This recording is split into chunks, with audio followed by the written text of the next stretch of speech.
So as I'm ripping off the roof, I'm thinking about the multiple layers, and see this right here?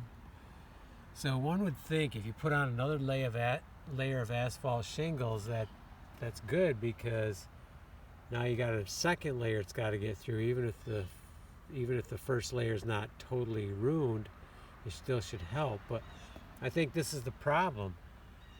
This could not have been like this when the third layer was put on. I'm quite sure of that. But because of the heat, and this gets really hot, it did that. So putting on more layers is not very helpful, because the other ones disintegrate. And when you're pulling it off, they just break apart really, really easy, just crumbles.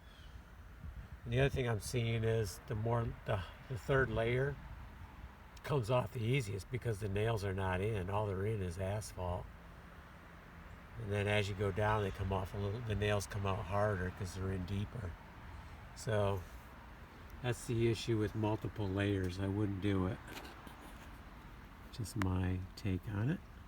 But we are almost done with what I'm going to do here.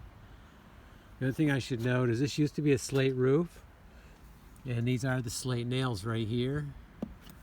You can tell which ones because they're kind of square and they're not in line with the rafters.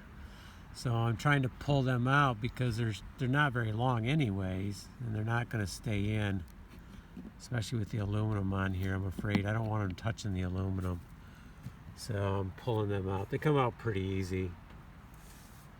Okay, that's where we're at. This is a little tricky down in here, pulling those nails underneath there. And actually there's one right there I need to get the pliers for. Other than that, the rest came out easy because they couldn't nail it anyway, so it was basically just sitting in there.